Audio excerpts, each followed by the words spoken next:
Thank you. Thank you for your testimony. Any questions? Okay. Thank you. Parvani Stover.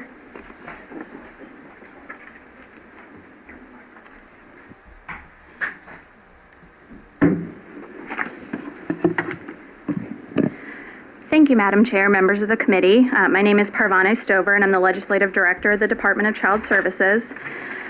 I would like to thank Senator Holdman for his work on this issue. Even though we do sort of see different viewpoints of this issue, I do respect his convictions and I do respect what he's trying to do. He did actually cover a couple of the things that I was going to mention to the committee. This issue is not a new one to DCS. House Enrolled Act 1016 from the 2015 session required the Commission on Improving the Status of Children to study this and make recommendations on the use of baby boxes. The Children's Commission reviewed safe haven laws, medical literature, information about similar devices in the U.S. and in other countries, and they did not recommend the use of baby boxes in Indiana. The bill also required the Department of Health to make recommendations about standards and protocols for the boxes, such as manufacturing and design standards, functional requirements, inspection procedures, and things like that. However, the folks at the Department of Health are not medical device experts, so they determined that there were no standards or protocols they would recommend that would ensure the safety of children. Now, why does this matter? A little bit of history about the safe haven law. Indiana passed the original safe haven law in 2000, and like Senator Holdman mentioned, the purpose was to provide parents a method to safely surrender an unwanted infant without criminal prosecution.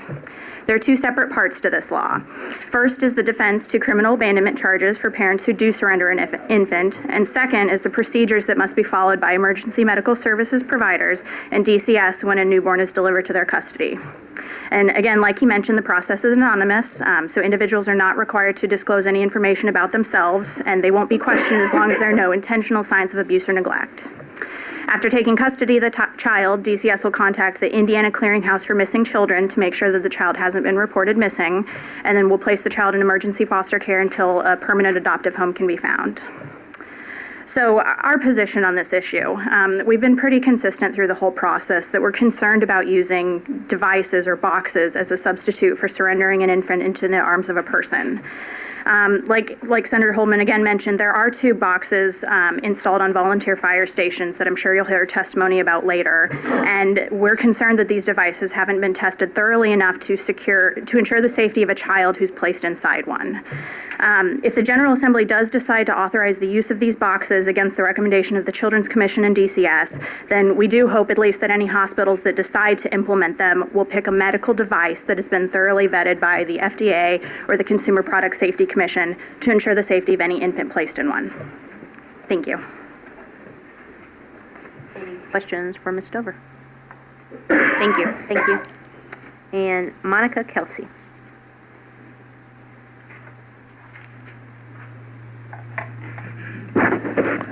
Thank you. My name is Monica Kelsey. I am the founder of Safe Haven Baby Boxes, a nonprofit organization based out of Woodburn, Indiana. I'd like to address a couple of the concerns that Parvani Stover just had mentioned. And House Bill 1016, when I contacted Casey Cox to have him write this legislation, it was because we were looking at the abandonments in our state. House Bill 1016, when they researched baby boxes, they did not research in America. There are baby boxes in America, and a lot of people don't understand that. They're in Arizona. They have 8 baby boxes, which they call them drawers. They call them baby drawers. There's 8, and they've saved 10 babies in 8 years. That's 10 babies that possibly could have been found in the trash that weren't because the mother trusted these hospitals that have these drawers. In Parvani's testimony in front of the Senate, she had mentioned that 33 babies, and this is the part that I really would like for you guys to focus on, because 33 babies have been safely surrendered under the Safe Haven law here in Indiana. That's women that walk into fire stations, hospitals, or police stations and surrender their child with no questions asked. This is how many babies. I'm sorry, it's not 38 anymore, it's 39, because we just found a baby in a shoebox in a freezer in Indianapolis 2 weeks ago.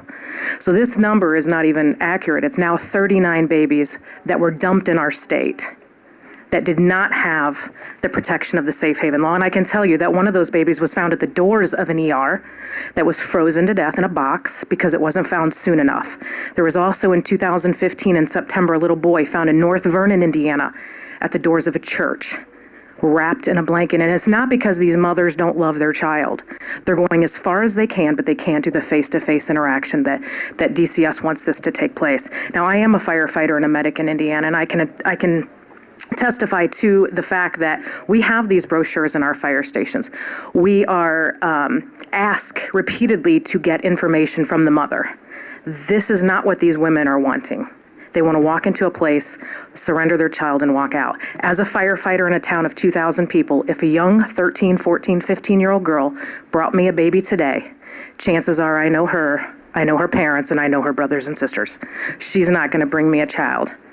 But would she place a child in a safe place knowing that that child would be picked up within 3 to 5 minutes? I think she would. I encourage you to pass Senate Bill 246. Thank you, Ms. Kelsey. Is there any questions? All right, thank you. I believe that's all we have that have signed up to testify. Senator Holman, would you like to close? And before you do, you're aware there's an amendment? Yes, Okay. yes. Do you want me to address the amendment or just to speak? You can, or? Talked with Representative Washburn on the weekend. I have no objection to the amendment coming on the bill, and I'm fine with that. I understand the history on the issue as it relates to the issue that Representative Washburn has raised, and have no issue with that.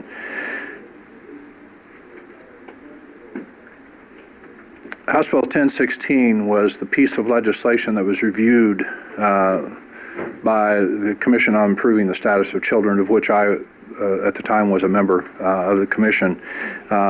This is a different piece of legislation.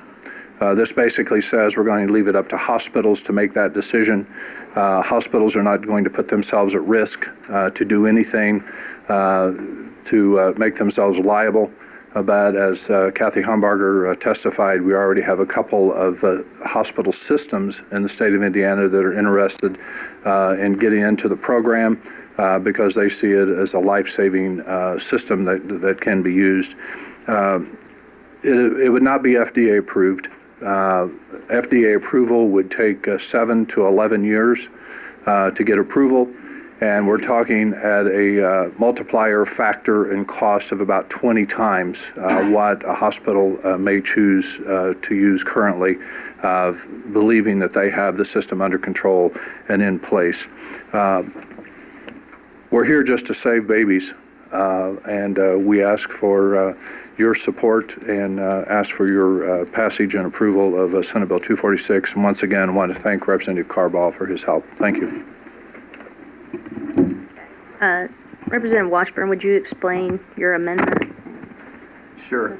The specific code section that we're amending, dealing with today in this Senate Bill 246, deals with neglect of a dependent. And there's a bit of an anomaly that's existed in our Indiana law for quite some time. If you look on page 3 of the bill, or bottom of page 2 of the bill, and going into page 3, you'll see there's an enhancer. If there's a death of by a person at least 18 years of age and results in the death of a dependent, currently that's limited, that enhancer, to the person if the victim is less than 14 years of age. But the definition of dependent for this entire section is as follows. It says dependent means, one, an unemancipated person who's under 18 years of age, or a person of any age who has a mental or physical disability. And it seems like the enhancer ought to be extended to the full definition of dependent. I understand that we don't need to get into the whether about the kid over 14 at this point, but it seems like it ought to be extended to a person with a disability. And so all the amendment simply does is add in after the current statute says the dependent who is less than 14 years of age, it just simply adds or in the death of a dependent of any age who has a mental or physical disability. It just extends it to the definition. And there's been a number of tragedies across the state that have had this happen, and it's been noted that the law doesn't extend there, and it just seems like it's now because the specific statutes before us. Senate Bill, yeah, in 246. In Senate Bill 178 in 2016, the Senate tried to address these issues, and it came over and simply we just didn't have time to deal with it in the House. And so taking the opportunity now to try to do this simple amendment. Any questions or discussion for Representative Washburn or on the amendment?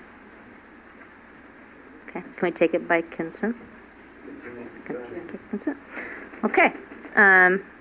Any committee discussion?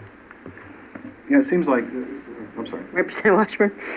It seems like, I was used to talking it. It seems like, under current law, it's, that the baby can be left with an emergency medical services provider, and all we're doing is extending that to a hospital. It seems like a pretty minor change, really, and if it has the effect of resulting in a saving of a life, seems like a reasonable thing to do. And what's the will of the committee? Move to pass as amended. Second. Representative Bauer. Aye. Representative Hatfield. Representative Dvorak. Representative Delaney. Representative Steuerwald. Representative Burton. Representative Leonard. Representative Engelmann. Aye. Representative Washburn. Aye. Representative Young. Yes. Representative May. Yes. Representative Tor. Yes. Representative McNamara. Yes. Bill passes 8 yeas. Excuse everybody who isn't here. Yeah, there we go.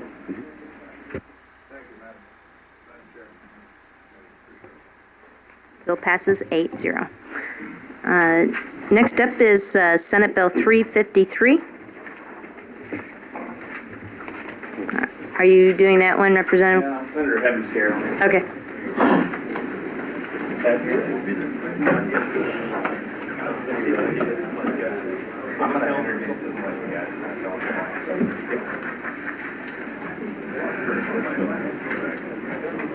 Apparently Senator Head got busy. Okay.